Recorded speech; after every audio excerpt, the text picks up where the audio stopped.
Hey everyone. We only have a couple days left. Today is day 28 of Math 133, and we're going to start looking at the sample final exam. So no lecture notes or anything. The sample final exam is due on the 30th. You may turn it in May 1st. That's as late as it can go. So, um, we're not going to cover the whole thing today. That would be crazy. It's it's 14 pages long, so we're going to cover some today. Elaine and Cindy are going to cover some on Monday. We'll cover the rest on Tuesday next week. So we'll cover the whole thing, okay, but not all at once. Um, so in Canvas, it's not listed here. You actually have to click on the April 28th day to see it. So here is the sample final exam link. And when you click on this, there is a link to the data sets that we're going to need for this. Okay. So when you click on that, that's going to bring you to, our list of all of our data sets for all of our worksheets. And it's the very last one. Okay. So I will drop this link in the chat for you. Not sure if we're gonna need it yet, but here it is. There's also a link, image of Galapagos tortoise at this link. So if you click on that, you get this picture of a tortoise. I'm not sure why that is. Maybe we'll find out later in in the sample final. Apparently, we're gonna be talking about Galapagos tortoises, which are endangered. So, um, right. So, the sample final starts on page 605 in your course pack. Um, we'll probably get through 5 pages today, so don't grab the whole thing. I mean, you can grab the whole thing, um, but we're only going to cover some of it today. So yeah, don't lose it. Like, don't pull out parts of it and then lose the rest. So I don't know. All right. So uh, for the sample final, we're going to go over it together, of course. And I'm not going to give you hints on it because, well, for one thing, uh, you don't necessarily need to attend the Zoom at this point going forward. So if you're watching this on the recording or not watching it on the recording, either way is fine. Um, the other thing is that you guys know how to do all of these. We've covered all of this material. So I'm going to not just do them myself, I'm going to ask you guys for help, okay? Because I want to make sure that you're ready for the final. You're ready for test day. So if you just watch me answer all the questions, you'd be like, you know, it's not going to be as helpful as you learning and thinking, putting your thought to it, okay? Um, so if you haven't already gone through and tried to answer the questions, that's okay. We're only going to get through like 5 pages today. So maybe this weekend, try doing the rest of the questions on your own. And then next week, Elaine and I will go over the rest of the questions and you can see if you got them right and if you understood how to do it or if you need to make changes. Okay. Um, anyway, so if we do come across something where you want to know like what page to find that information on, like we can write that down so that you can study off of it. But unlike normal, where I just tell you like go to this page, um, you know, part of the sample final exam is being able to, look that stuff up on your own. So, all right, here we go. So, question number one. The following box plot shows the percentage of a state's residents who are Hispanic according to the 2020 census. All right. What was the shape of the distribution for the South region? Okay. What was the shape? Rachel says skewed left. Yeah, so the South region's here, and I've got a long tail on the left, a large box on the left. I would agree with you on skewed left. Now, One thing that's weird about this is I do have these two dots here. These are outliers and these are on the right. And so those are actually pulling it also to the right. Definitely the northeast one is skewed left. Um, and this one, the west, is skewed right. It does feel weird that they've got these two outliers. So anyway, um, based on your answer from part A, which would be the best measure of center and spread to report for the Hispanic percentage of the South region?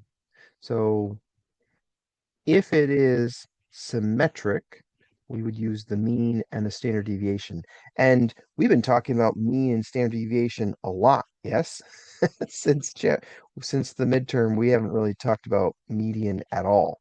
And that's because of the central limit theorem, which we talked about, that it doesn't matter what your population looks like. It can be skewed left, skewed right, it can be whatever crazy shape you want. If your sample size is big enough, then the sampling distribution is normal shaped. Okay. But if we aren't doing a sample, if we're looking at the whole thing, Stella is correct. If it is skewed, it's best to look at median and interquartile range. Which region had the largest average? And then they put in here median. So average is mean, okay, but when we say median, we're just looking for the middle line. So which region had the largest uh, middle line? So taking a look at these middle lines here, whichever one is farthest to the right, and Stella says it's the west one. The west one, that middle line is just a little bit farther to the right than the northeast. So yeah. Which region had the smallest range? Range is from the maximum to the minimum. Now, the South has, if you look at these lines, they're very, this to this is very close together. However, this is not the maximum right here. The maximum is this outlier out here. Okay. So yes, Stella's got it. It's the Midwest. In this case, the whole distance from here all the way to here, it's shorter, it's longer than the Midwest one. Which region had the largest spread? Interquartile range. The interquartile range is the size of the box. Okay, so which of them had the widest blue box area?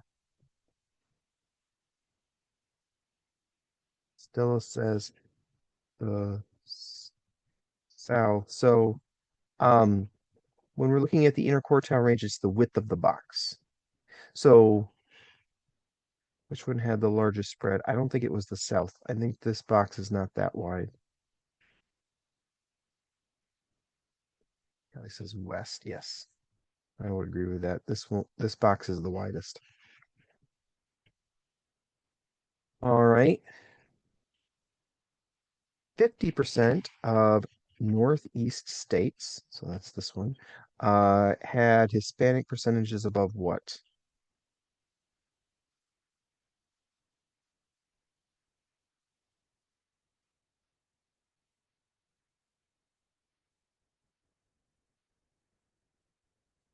Yeah, so we're looking at the Northwest West one.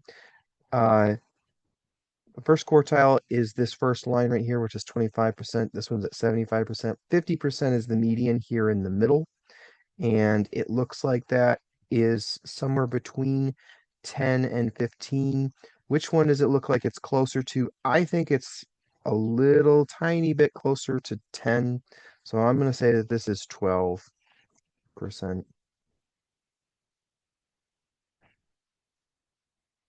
Could be 12.5. Yeah. What percent of Western states had Hispanic percentages below 28.7? So what do you guys think there? Stella says 75. Yeah, 28. So here's 25, 26, 27, 28. 28.7 is like right here. And that lines up with the third quartile. So what percent of Western states had Hispanic percentages below? So the third quartile is 75% of the data is below that. So yes, absolutely still 75%. Florida in the South had the second highest Hispanic percentage at what number?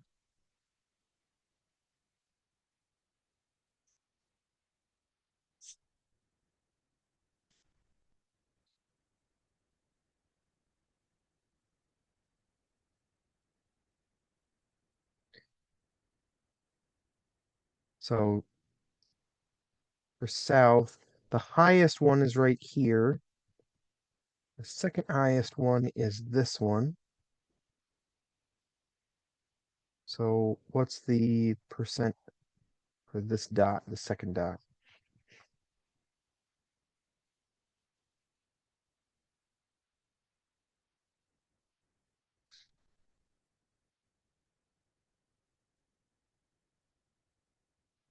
Yeah. Yep, I agree, Montez. I think it looks like it's about 27%. Yeah. Hmm. Oh, I always forgot her name. That's okay. If you forget it, it's okay. Um, all right. No big deal, right? That was stuff we'd done a long time ago. So the challenge there is remembering. It's been a while since we worked on that stuff. All right. Page 606. A country's gross domestic product is an economic measure of how much stuff the country produces. Okay. Carbon dioxide, CO2, is a greenhouse gas that contributes to climate change, often produced by humans. Scatter plot shows the relationship found between the GDP and the CO2 emissions in pounds per person for a random sample of countries in the year 2018. Okay, so this is all the stuff that we did with linear regression, right? So they've done the StatCrunch for us. If we needed to find that, we would, flip through our exam notes packet and find the stuff about linear regression. The StatCrunch buttons are at the top, right? Which variable is the explanatory variable here? What do you guys think?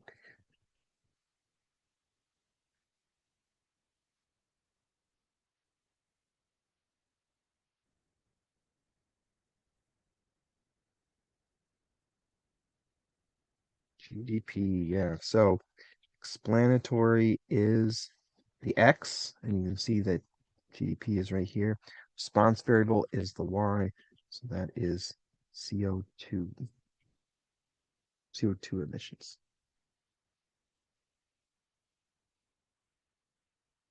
Okay. How many countries were sampled?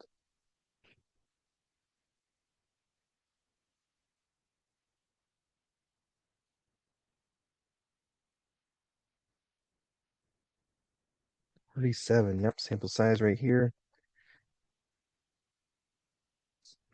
What is the strength of the linear relationship between the two variables?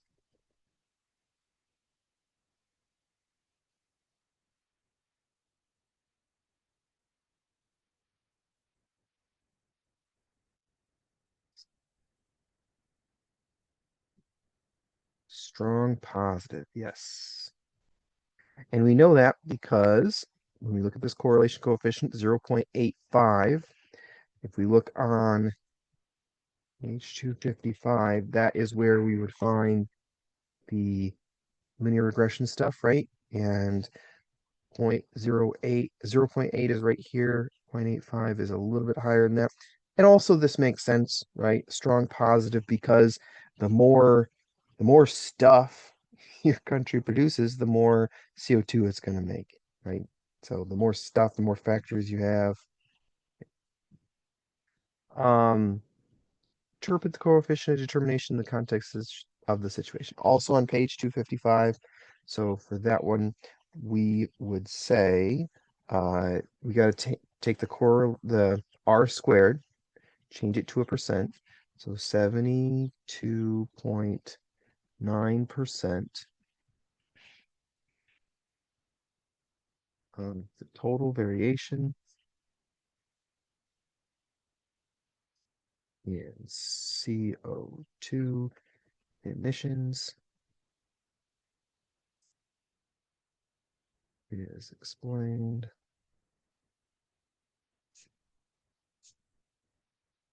least squares regression law.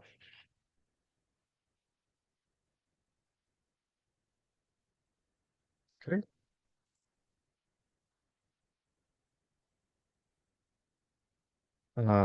Write the regression equation.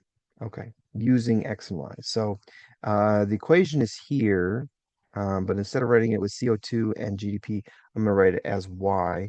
And you can write it as Y hat, or you can write it as Y equals, right? So, so like when we've been talking about P hat, right? P hat is an approximation for P. It's an S, it's not the actual P value. It's you did a sample, calculated your proportion for the sample, and that's close to the population value. So y hat, again, it's a estimate for the y value. It's not the actual y value. But it's 0.496x plus 211.447. So I switched my order around. You don't have to if you don't want to, that's fine. Which of these two numbers, 0.496 or 211, is the slope? Which one is the slope? Yeah, the one attached to the x. Good. 496, yes. Whether you switch them around or not, that is still the slope. Okay. Interpret the slope. That's also on page 255 in the middle. It's if x, so if GDP increases by 1. Increase it by 1 what? What are the units on my x? I need the x unit. $1?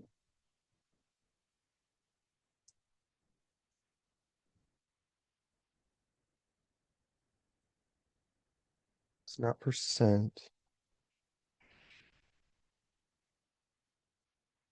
Uh, that's the units on the y. So right here, this is my x. Yeah, it's dollars per person. So $1 per person. In other words, if your country, if everyone in the country makes more stuff, if everyone in the country makes $1 more worth of stuff, every farmer grows one extra apple, every, factory worker makes one more bag of M&Ms or whatever it is they're producing, okay? Um, if GDP increases by $1 per person, then our Y value, which is CO2 emissions, is expected to increase or decrease?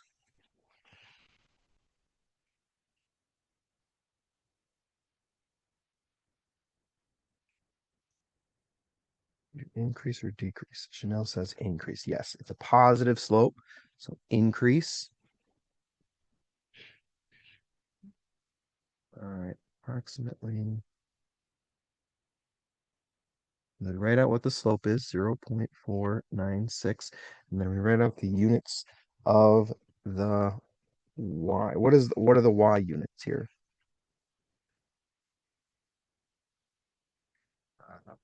Pounds per person. Yeah.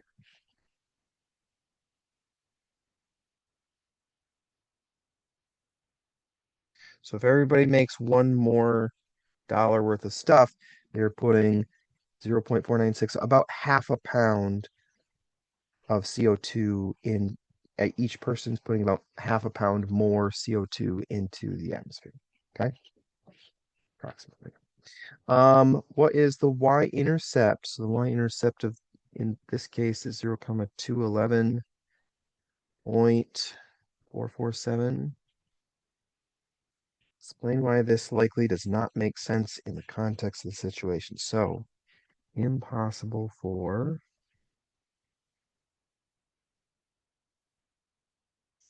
a impossible for a, what are the dots again here? Are these people?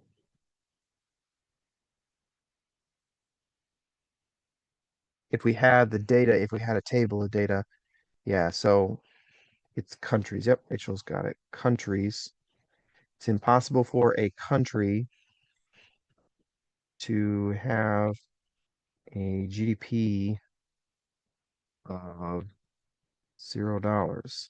In other words, if you have a GDP of $0, that means everyone in your entire country is lazy and sits around and does nothing. They produce nothing helpful. Okay? They don't grow any crops, don't build anything. Yeah. Nobody, yeah, that's not possible. Um, for the US, X is $61,400. Find Y for the US. Uh, yes. Using the regression equation, explain what the values mean using context and units. Okay, so um, y hat equals 0.496 times our X in this case, 61,400 to 11.7. So you plug that all in our calculator. Somebody give me what you get out of that.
Who's on calculator duty today?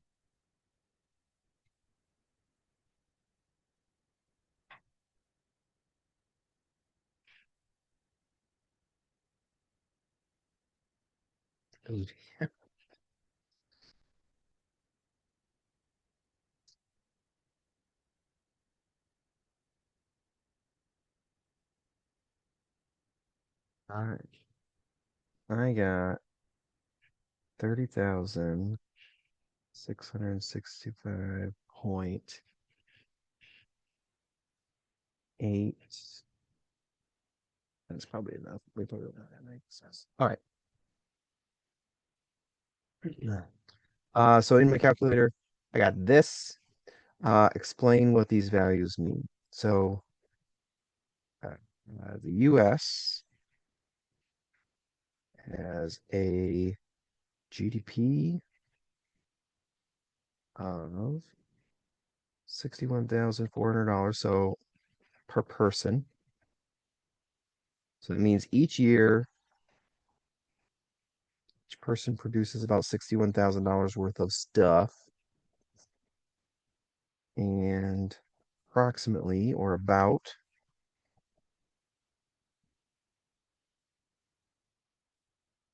30,665.8 pounds per person CO2 emissions. So each year, each one of us is putting 30,000 pounds of CO2 into the atmosphere. It's crazy. So much.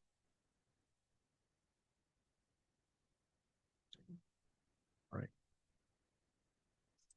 US has a GDP of $61,400 per person and approximately 30.665.8 pounds per person's CO2 emissions. All right.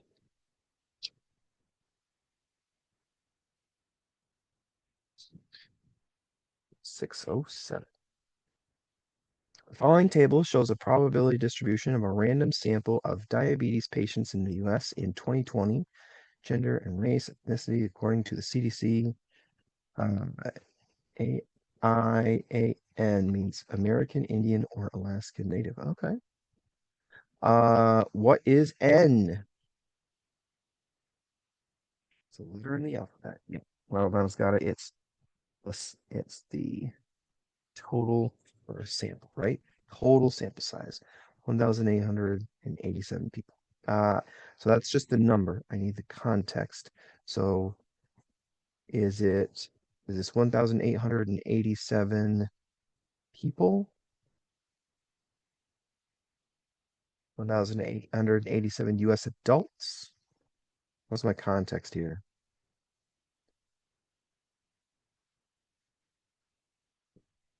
Diabetes patients, correct. These are a specific group of people, not just US adults.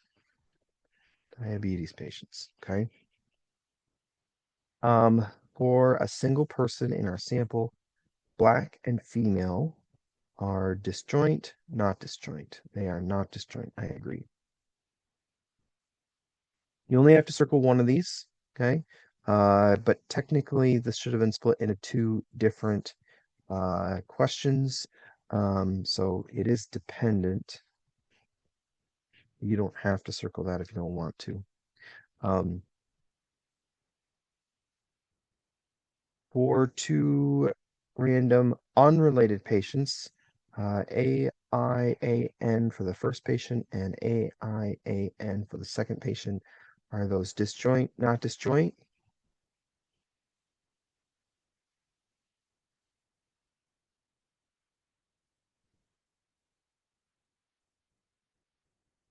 Those are independent, yes.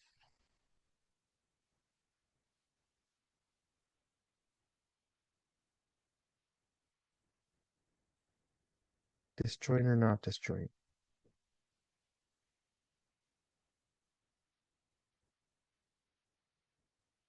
If it's independent, that means it's automatically not disjoint. Disjoint means that they can't happen at the same time. So in other words, if one person is AIAN, can the second person who walks in the door also be AIAN? Yes, it is possible for them to both be uh, American Indian or Alaska Natives at the same time. Yes, so not disjoint. All right, probabilities. So for parts D through G, choose one patient. We choose one random patient, find the probability that the patient was Hispanic. So probability is successes over total. 1887 is our total. What's the Hispanic number that I put in the numerator, please? Before we type it in the calculator, it is this one, 426. Yes, you got it. And then calculator time,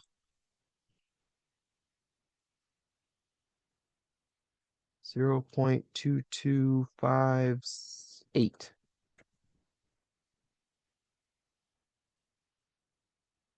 All right. Probability of not black. So that is the probability of 1 minus that they are black. Good. Yep. Hold on. Thank you for that. So, 1887 still. What's the black total?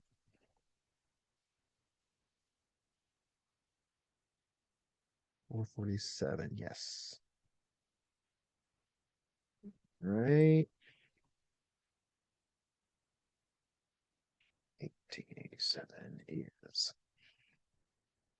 0.7631. All right. Asian and male.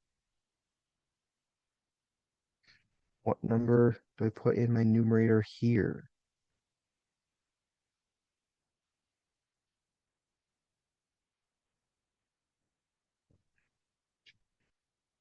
Male is this row, Asian is this column. Yep, you guys got it. Thank you.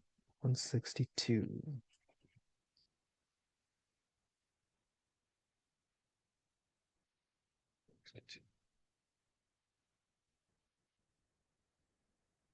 0.0859. And white or female. So if these are disjoint, we would add up the white one plus the female, and that's it. Are these disjoint or not?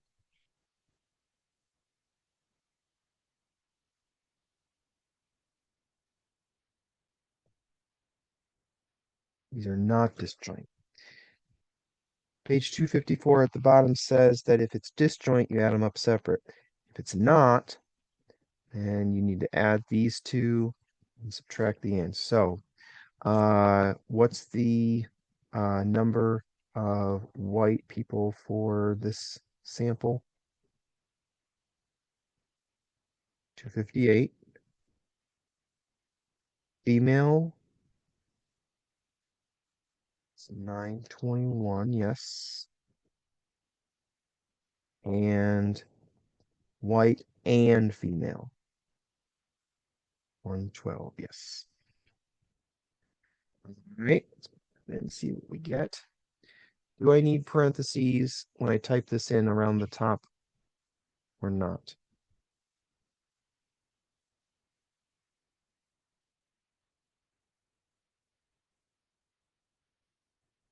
I need parentheses around the top.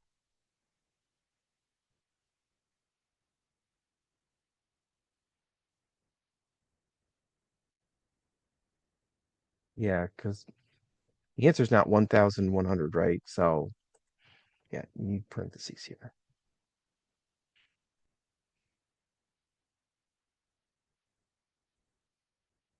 Oh, are you just gonna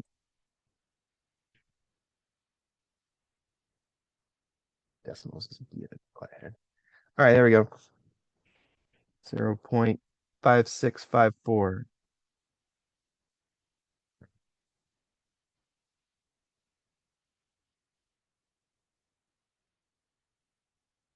Next, we're going to choose 3 random patients. Find the probability that all of them are Hispanic.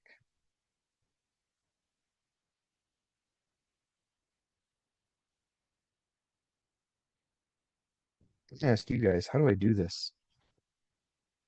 You don't have to give me the answer. Just explain to me like what you would do. What steps do I need to do?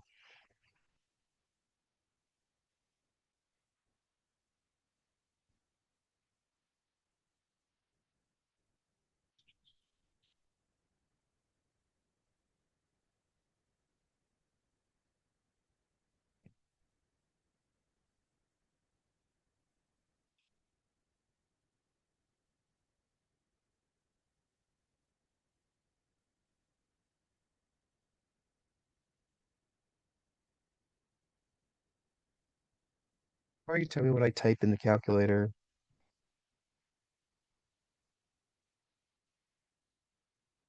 or maybe just tell me where I would find in the exam notes packet the formula to do this.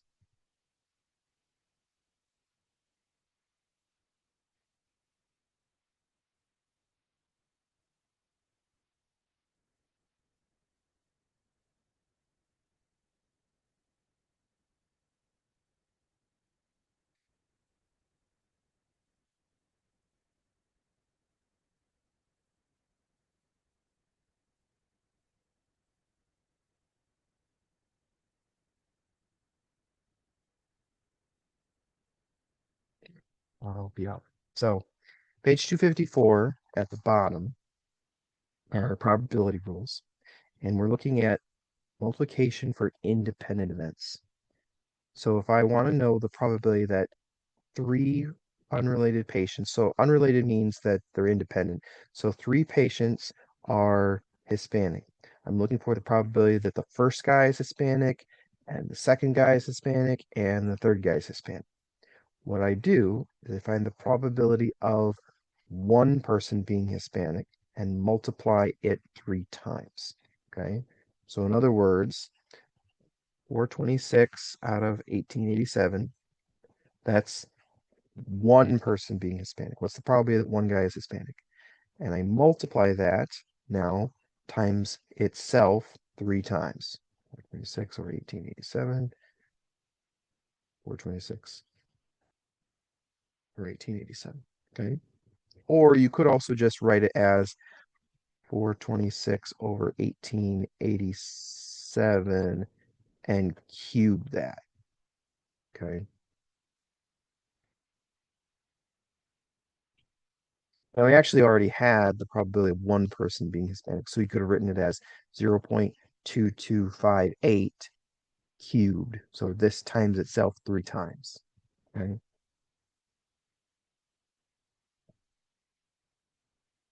So 426 by 1887, and I want to cube that. So I need parentheses,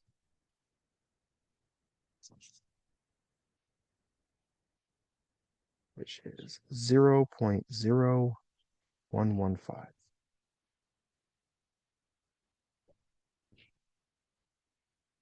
Okay.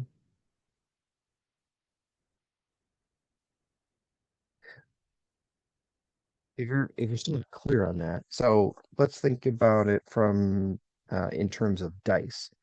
Um, what's the probability of rolling a three on a dice? Well, that's one out of six. What's the probability of rolling a three and then rolling another three? That would be one out of six times one out of six. It's one out of 36. There's 36 different ways that you can roll two dice. Okay.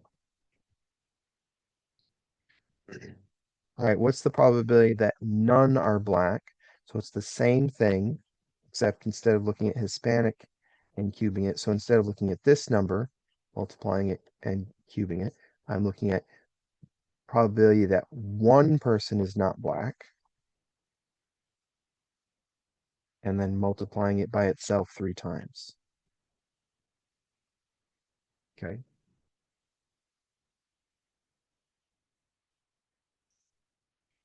0.7631 cubed. That is 0.4444. What? The three rounds up. Yeah, the three would round up, so 0.4444.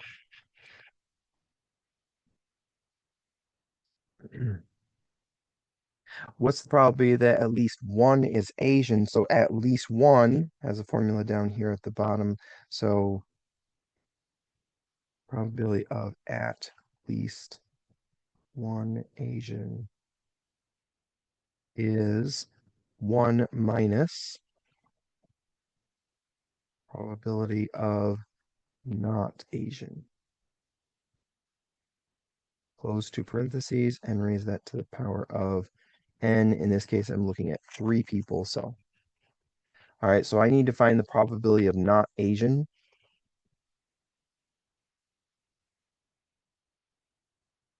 It's 1 minus the probability of Asian. 1 minus, let's see, Asian is 287. 1887. All right, let's get that number first.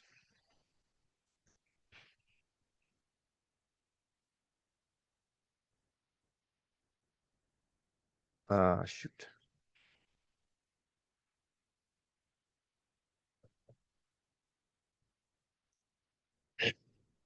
Zero 0.8479. When you have these at least ones, it's like two problems in one. So here is the probability of not Asian. Now you take that number and you plug it in right here where it says probability of not Asian, and you get 1 minus 0.8479 cubed. Okay, so you need to put that in the calculator.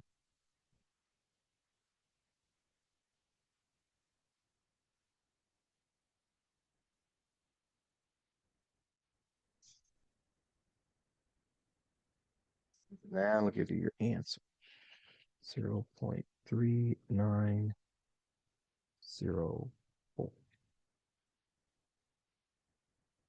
So I circled this one. I shouldn't have circled it because this is my actual answer.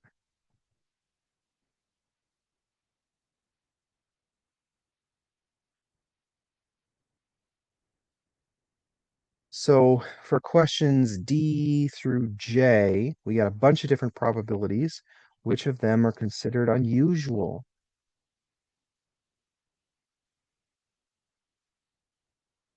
Rachel says just H. H is the only one that is less than 5%. Yes. These probabilities, are these classical, empirical, or subjective?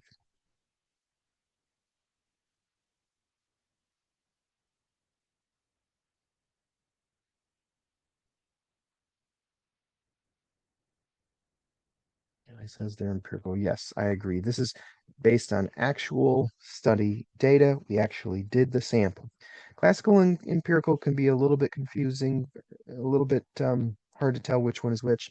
Classical, you remember, is we are just talking about the probabilities. We haven't actually rolled the dice. We haven't actually done a sample. We're just discussing before anything happens what could happen in this game or in this study or in this thing. Okay. Empirical, you have real numbers after you've done the sampling. And subjective is numbers where, uh, you know, it's a gut feeling. Okay. We made it up.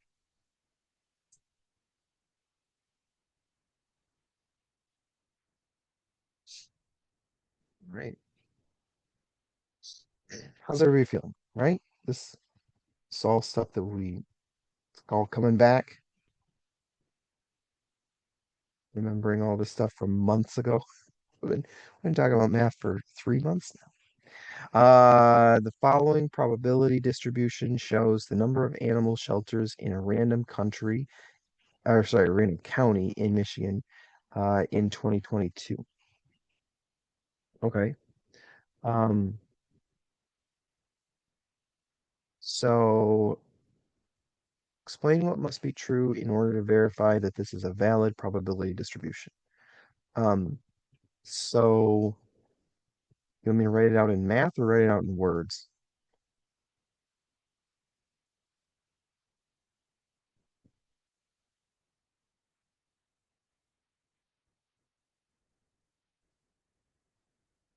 Math. Elaine says math. So that means that if you add up the probabilities, it adds up to 1, and all of the probabilities are between 0 and 1. I like math because it's less writing, but if you prefer writing it out as a sentence, you would write the sum of the probabilities is 1, and all of the probabilities are between 0 and 1. Either is fine. Um, find the mean and standard deviation. Does anybody know what StatCrunch I need to do for that?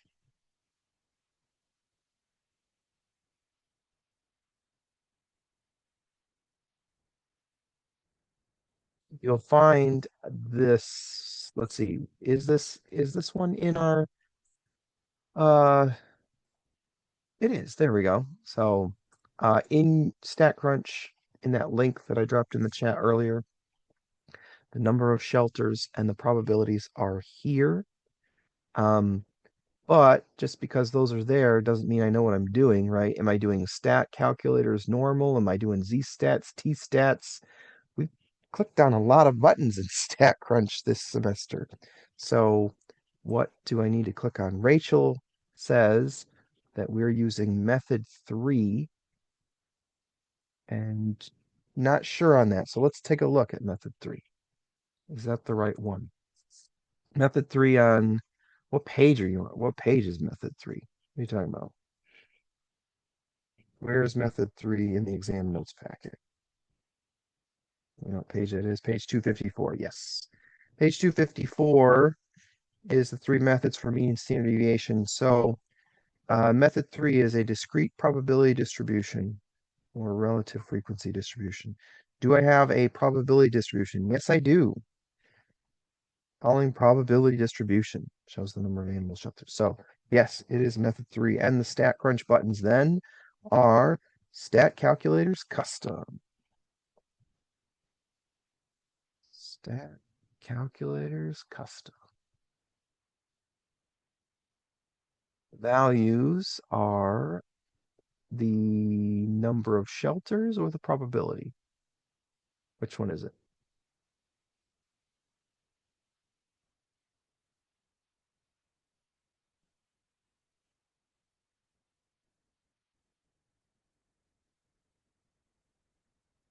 Which one do I click for values in?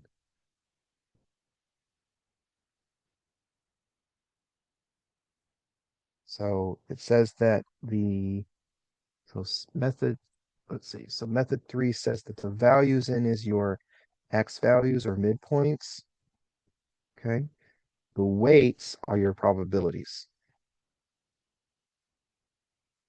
So you want the number of shelters. Your values are in our values in number of shelters. That's the column it's in. The weights are your probabilities. And we'll hit compute. And that will give you your mean and standard deviation. Mean is 2.092. Standard deviation 1.812. 813.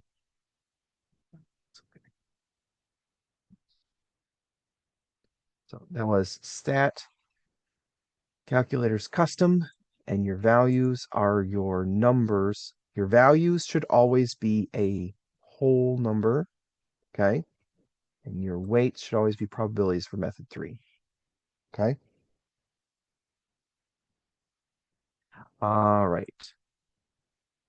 Interpret the mean and standard deviation. We expect a county, county in Michigan to have 2.092 animal shelters.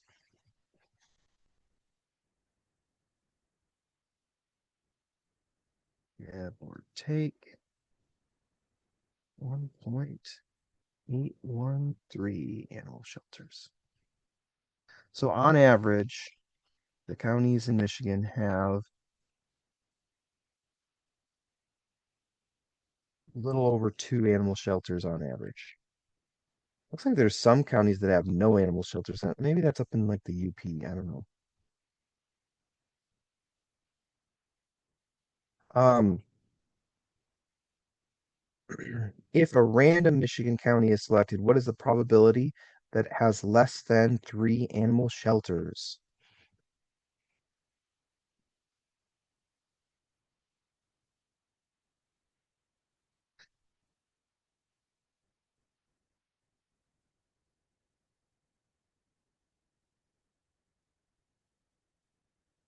Here's 3 animal shelters.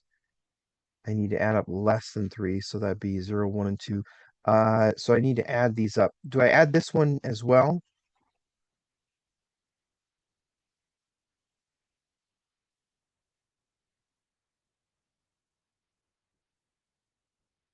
Rachel says 0.748. I don't include 3. I'm just adding these 3. Yep, you got it. 0.748. I'm adding this one, this one, and this one. 0, 1, and 2. It's not 3 or less. Okay. If it was at most three, then yes, it would be three or less.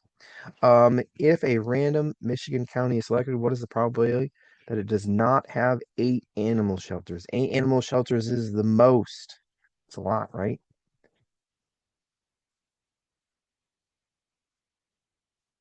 It's gonna be Oakland County. Oakland County is a huge county, but it's like all like in the Detroit area. So it's got a lot of people. So it's one minus that. 0.96.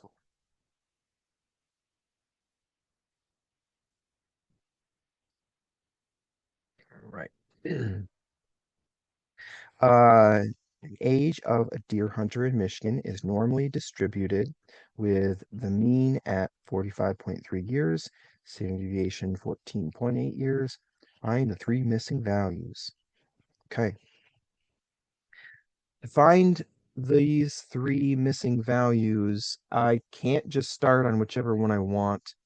Um, so which one can I find first? A1, A3, or X2? I can only calculate one of these at the moment. Which one can I calculate? A1, yes, because I have a X value that goes with it. If I had been given X2 first and X1 was blank, I would have had to start over here with A3, okay? But I can find A1.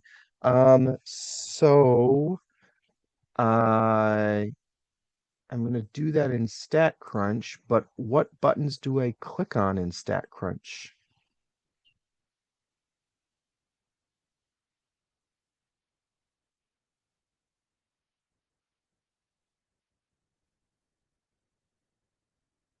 You probably guessed that it's stat is the first one.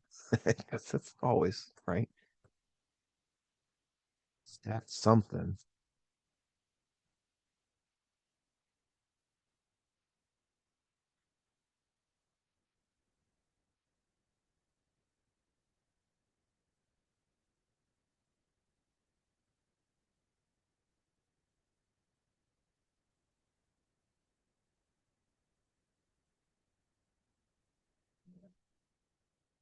Find A1. Somewhere in StatCrunch, I need to type 14.265.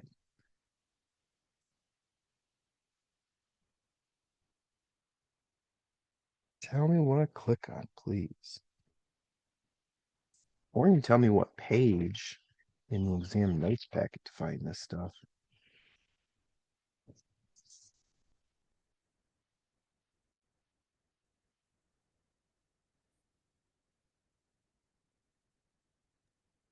It's been a long time since we've done this, feels like. Well, I mean, it was after the midterm. It was I chapter know, 7, I but compared to the stuff we're doing now, going no, back and I forth. know. And that's the point of the sample final is that like it's been a long time since we've done this. Yes, we've learned all of this, but just because we learned it all doesn't mean I remember what to click on, right? Chapter 4, like that's stat regression, simple linear, that's linear regression, but like yeah, it's been a while since we've talked about that stuff. So, if you are finding that we come across any of these in the sample final, whether you're working on it by yourself or working on it with everybody in class, if you're looking at it and you're like, Shh, I have no idea what I click on, uh, mark like on your paper, like, put a big star here and say, like, I need to go back and review this when I'm studying. Okay. Well, I have a hint. It kind of looks like a normal distribution. It is a normal distribution, yes. So, Hmm. Um, the other thing is, we've talked about before, like making sure you have a list of the 14 pages of the exam notes packet written out in your own handwriting. So page 257 is the stuff from chapter 7. Page 257 is normal calculator. Uh, calculations. This is the norm. So if you just write on your exam, on your 8.5 by 11 piece of paper, page 253 is this, page 254 is this, page 257, normal calculator. Stat buttons we need, the StatCrunch buttons we need to click on are stat, calculators, normal. So let's start with that.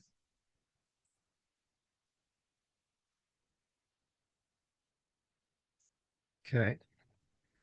And then in this case, I am looking for, here's 14.265. I'm looking for the area below that. Okay. So I'm not doing between. I'm not doing any of this stuff yet. I'm doing less than this number. Also, this is a normal curve, but I'm not centered at 0. So my mean they gave me, I have to put in what my mean is.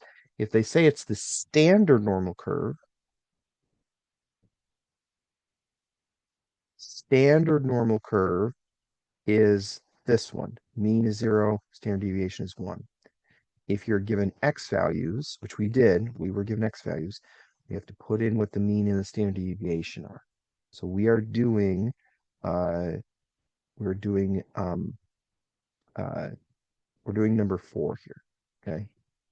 Where we're given an area and we have a mean and standard deviation. We're doing number 4. So I'll write it. I'll write it right here. Uh, Page 257, number 4. Okay. So when you go back and study, figure out how we did that. We're gonna do number 4 for at least for A1. For X2, we'll be doing number 3. But all right, so our mean was 45.3. Standard deviation was 14.8. We're doing less than, and our X value in this case is 14.265. Yes, you are allowed to be 14 years old to hunt deer, so.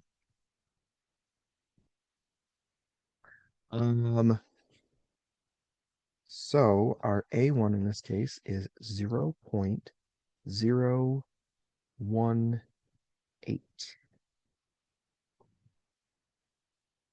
Okay. So once again, that was stat calculators, normal. Keep it on standard, okay? Because we want the area shaded below, not in between things. Put in your mean, put in your standard deviation, put in your X value, and leave it as less than, and we'll hit compute. Now that's just A1. Now that I have that, can I find A3 or X2? I can only find one of those at the moment. Which one can I find next?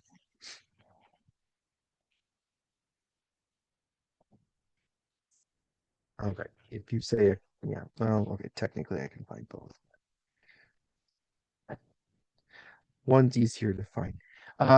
Rachel says that A3 is 0.689, and that's because these three together add up to 100%, right? These three together add up to 1, okay? So That's a little high. 1 minus this minus this.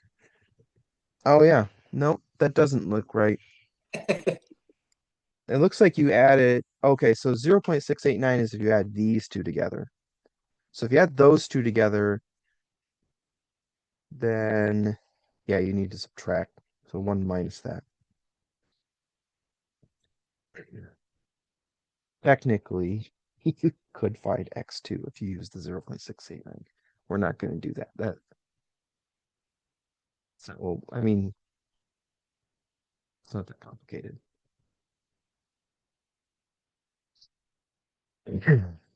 Someone find A3 for me. So I need 1 minus this and minus this.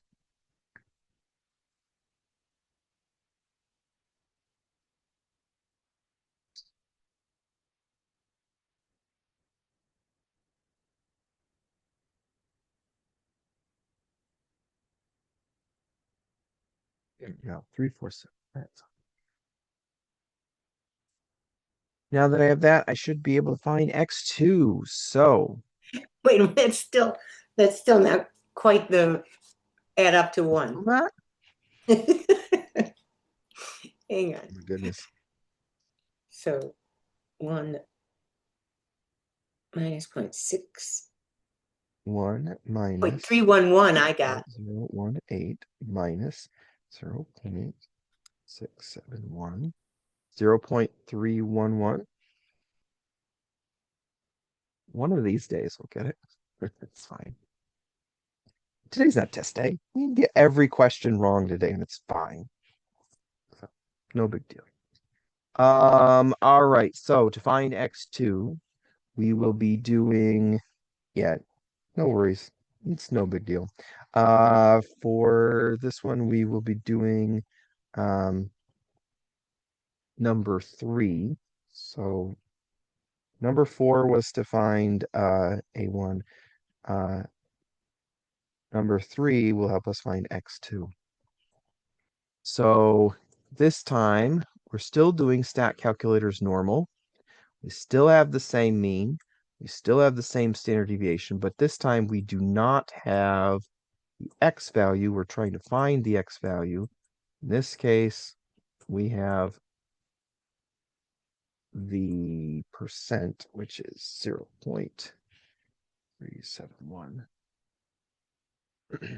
311. See? Still screwing it up.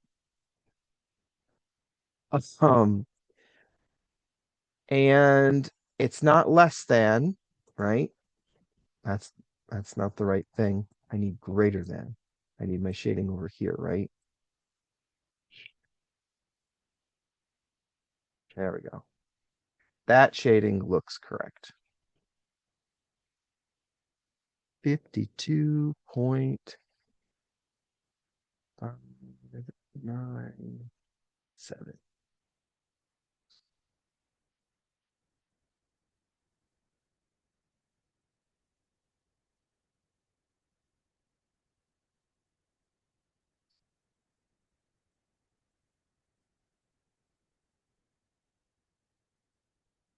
Find an interpretation of x1 and a1 using proportion.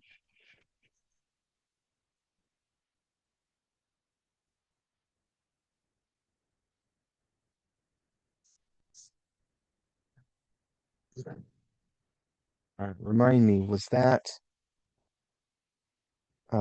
if you choose a random person, random hunter in Michigan, or is that the blank percent are less than or equal to this?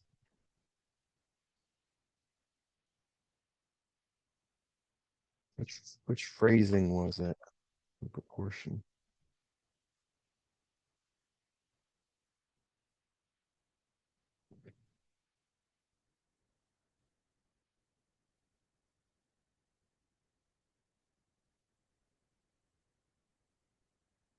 What page was that on?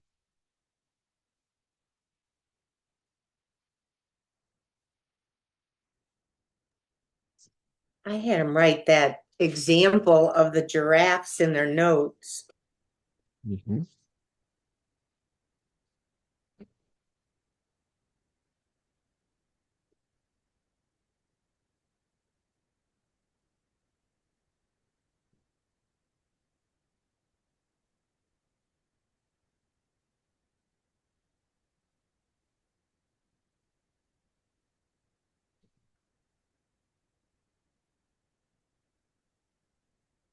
They had very similar wording.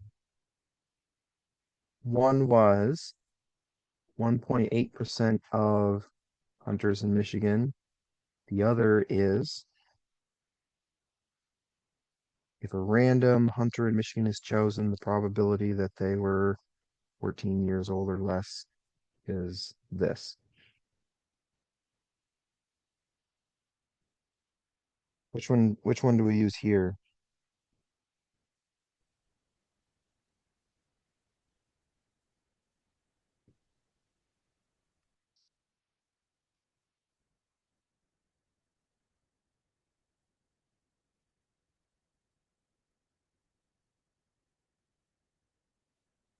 I'll give you the answer. 1.8% of hunters in Michigan are 14.265 years old or less. The other one, right, in interpretation using probability, probability is if a random hunter is selected, then probability that they're 14.6 years or less is 1.80 is 0.01. 1.8% of hunters in Michigan are 14.26 years old or less. Can you bow hunt if you're 13? I don't remember.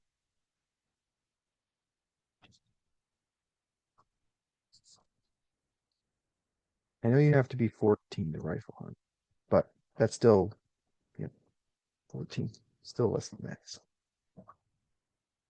All right, we're gonna do one more page and we'll call it a day. We'll do the rest of the sample final. We'll keep working on it. Okay. All right, we'll work on it next week. Following figures show three sampling distributions of sample means randomly sampled from a population that had a standard deviation of 18.2. Sampling distributions, all drawn on the same scale, are based on samples of size 2, 4, and 10. Which one is distribution A? Is it the 2, the 4, or the 10?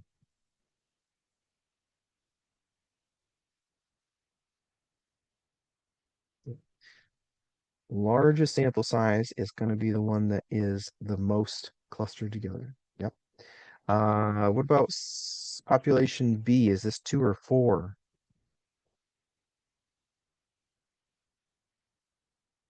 Yeah, Chanel's right. This is 2. The smallest sample size is going to be the most spread out.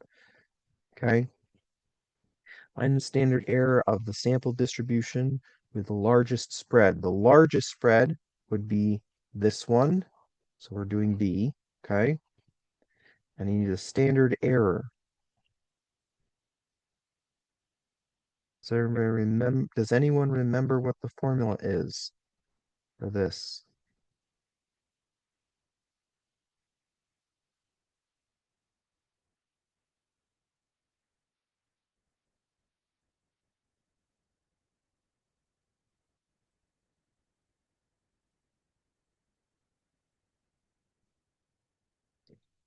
It is not in your exam notes packet, so you can't tell me which page it's on. Maybe you wrote it in there, but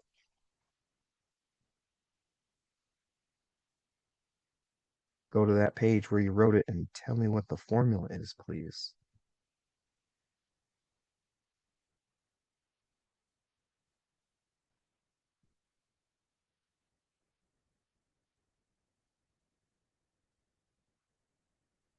And if you're like, I don't know what the formula is, then put a star here, okay, and say, oh, we wrote it on page 258.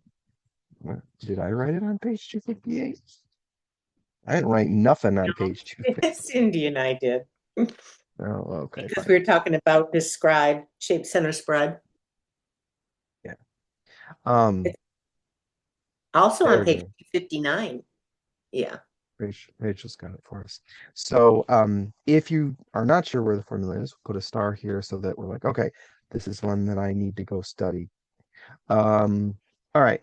It is, yes, you are right. It is the standard deviation divided by the square root of n. So I'm going to write it as s over root n. They told us the standard deviation. And the n in this case, I'm doing distribution B, which had a sample size of 2.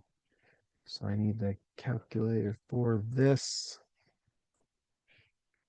18 divided by SQRT of 2 is 12.728. Oh, wait. 18.2. Yes. Totally effed that up. There we go. Don't listen to me. 12.869. Okay. There we go. There we go. All right, let's do number 7. A scientist wants to determine if a birth control pill triggers weight gain or loss. Okay, it's important to know your side effects, right? 15 monkeys in a lab were given a banana flavored birth control pill. You didn't have to tell us what flavor it was. Uh, every 8 months for 8 months, while 17 monkeys in the same lab were given a banana flavored placebo every day. What if they were given a different flavor placebo? Does that change it? All right. It was found that the monkeys on birth control actually lost weight over the time frame compared to the other group. This is an example of an observational study or a designed experiment. Yes, it is a designed experiment. You selected who got what, and yeah, I'm gonna do it now. I want to design an experiment for the flavors. We got. All right. Anyway, the response variable is banana flavoring, weight loss or gain, placebo, or birth control. The response variable here, weight loss or gain. Yes. The control group is monkeys who given the birth control, the monkeys who gained weight, the monkeys given the placebo, or the monkeys who lost weight.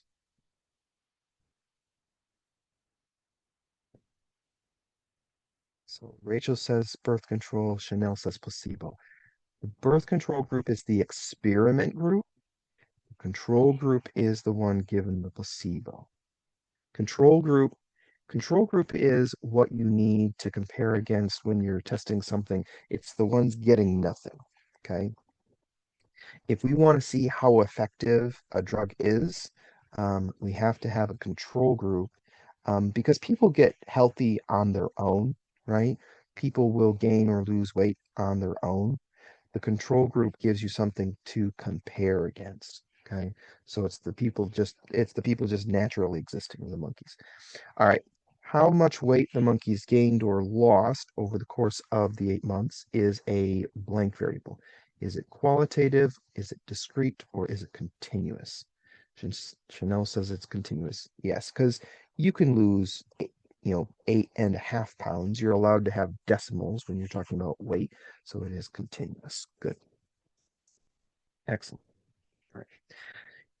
If you uh, did the sample midterm, or sorry, not sample midterm, the sample final. If you tried the sample final on your own before class today and you went through and you got all of these right, good job. You are on track to be ready for the final. If you tried it on your own and you got any of them wrong, that's okay. Just erase what you had and put down the correct answer and put a star next to it so that you know, okay, I need to study this. Now, if you didn't get a chance to try the sample final on your own yet, but as I was asking the questions, if you were not like, oh, it's this, or I know what to put in the calculator, I know what buttons to click in StatCrunch. If you were like, well, I hope someone else answers him because I don't know, then definitely put a star next to that and study those, okay? All right. Because I want you to be as ready for test day as possible. So if you have more questions, stick around. Otherwise, have a good weekend. Try the rest of the sample final on your own. Okay. You don't have lecture notes to fill out. So take that time that you would have been watching those lecture videos and filling in your notes. Take that time and try the sample final. Okay. It's not going to take that long. Um, takes the the final exam, you have 3 hours to take it, and we've already done quite a few of these questions already. So just do the rest of them. And then on Monday and Tuesday, you can see if you understood and you got it right, or if you need to study some more. Okay. All right. Talk to you later. Bye.